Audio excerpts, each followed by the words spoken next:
పాపం అంజన్ కుమార్ యాదవ్ మాట్లాడిండు, హనుమంతరావు గారు మాట్లాడితే పార్టీ లైన్ దాటొద్దు.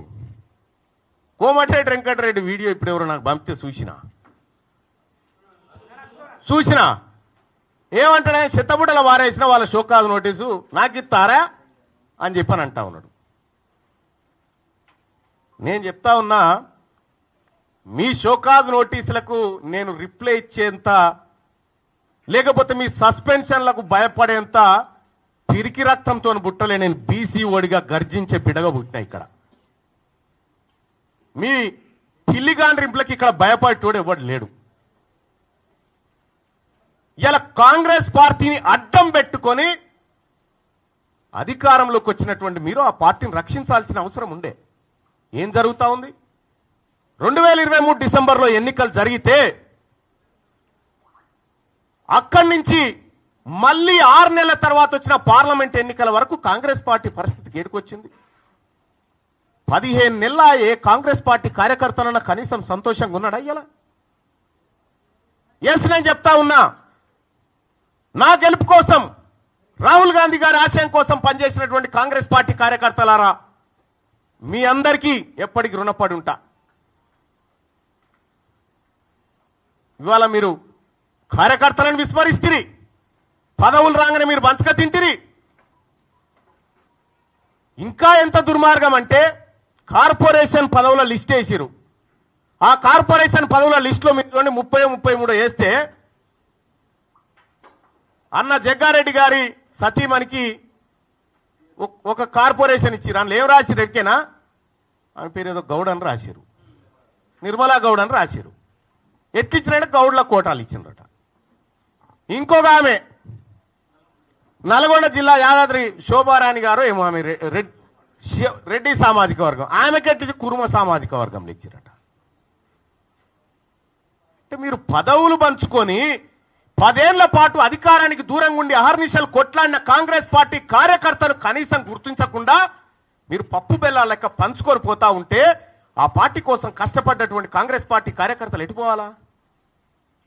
ఏం కావాలా? అందుకోసమే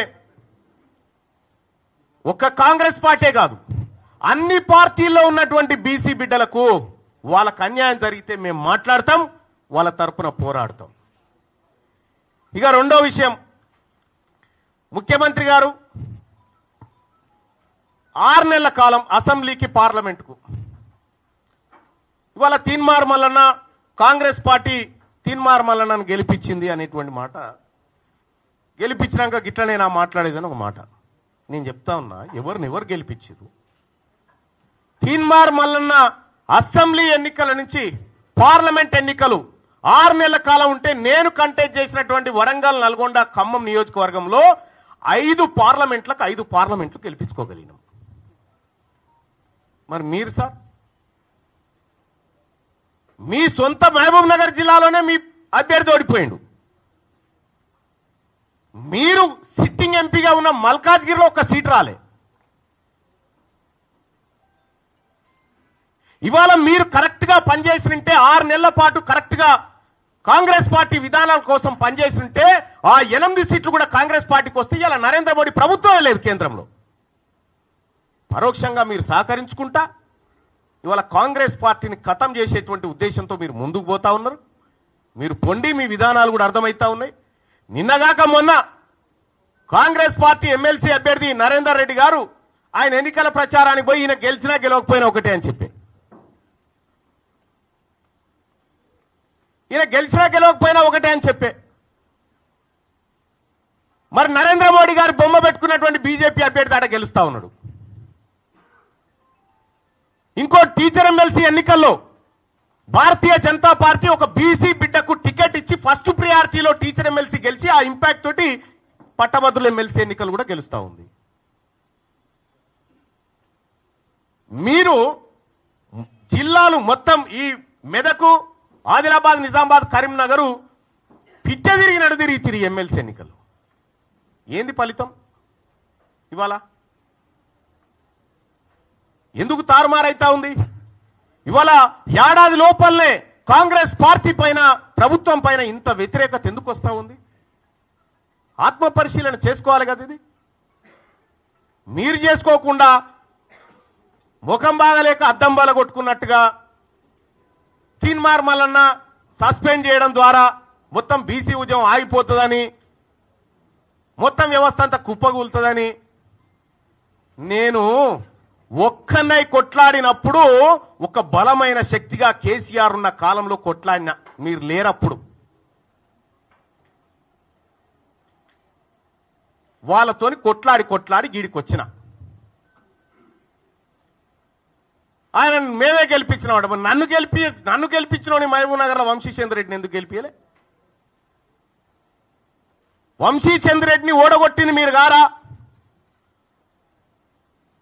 ఇవాళ వంశీచంద్ర రెడ్డి సిడబ్ల్యూసి మెంబర్ గా ఉన్నాడు, ఇక్కడ వ్యవహారాన్ని ప్రతిదీ అధిష్టానానికి చేరవేస్తాడని కుట్రబన్ని ఓడగొట్టి నీ మనిషి చామల కిరణ్ కుమార్ రెడ్డిని పెట్టింది కరెక్ట్ కాదా? ఆడా మీ వల్ల కాంగ్రెస్ పార్టీకి మంచి జరిగితే ఓకే, కానీ మంచి జరిగే పరిస్థితి కనిపిస్తలేదు మీ నిర్ణయాల వల్ల. నా మాట ఎవరు ఇంటలేరు, కాంగ్రెస్ పార్టీలని అలిగిపోతా ఉన్నమాట. నువ్వు అలిగిపో, అలుగులో దుంకు.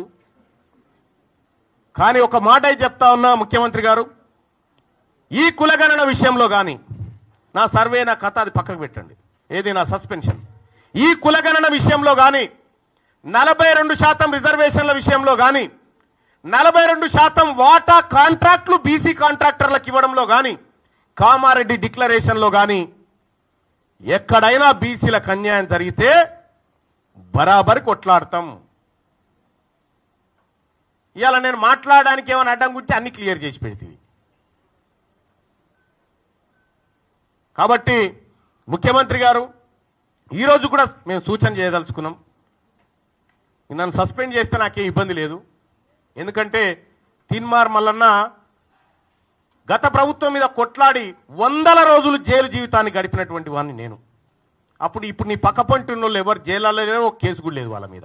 అధికారం రాగానే దగ్గరికి వచ్చి కూర్చున్నారు. మరి మేము ఎట్లా ఊకుంటాం? రేపు పొద్దున ఖచ్చితంగా గ్రామాన బీసీ వాదాన్ని తీసుకుపోతాం, బీసీ ప్రజలను చైతన్యవంతం చేస్తాం. ఇప్పటికే ఎమ్మెల్సీ ఎన్నికల్లో బీసీల సత్తా దాటినం.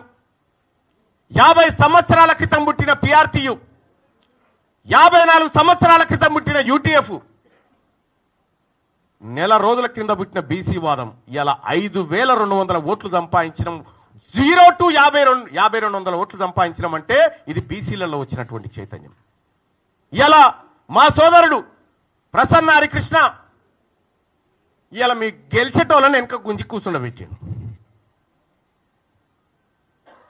మీతో సమానంగా పోటీ పడతా ఉన్నాడు. 125 ఏళ్ల కాంగ్రెస్ పార్టీ చరిత్ర, 45 ఏళ్ల బీజేపీ చరిత్రకు ఒక బీసీ బిడ్డ తలగొరి పెడతా ఉన్నాడు ఆడ. ఇలా బీసీ వాదం తెలంగాణ రాష్ట్రంలో బలపడ్డ సూచనలు, మరింత బలీయ శక్తిగా మారుతున్న బీసీ వర్గాలను చూసి మీకు అక్కసు ఉంటే మేమేం చేయలేం. కానీ ఒకటైతే సత్యం, మేమింకా మీ మోచేతి నీళ్లు తాగి బ్రతికే పరిస్థితిలో లేము, ఉండం కూడా. రేపటి నుంచి బీసీలకు దక్కిన వాటా ఎంత, దక్కుతున్నదెంత, మా భూములు ఎన్నిపోతా ఉన్నాయి, మాకిచ్చిన సంపద ఎంత, మా ఉద్యోగాలెంత, మీ ఈడబ్ల్యూఎస్ కోటా ద్వారా 25,000 ఉద్యోగాలు దొంగతనంగా ఎత్తుకపోయిన లెక్కలు ప్రతిదీ బయట పెడతాం, మా ప్రజల్ని చైతన్యవంతం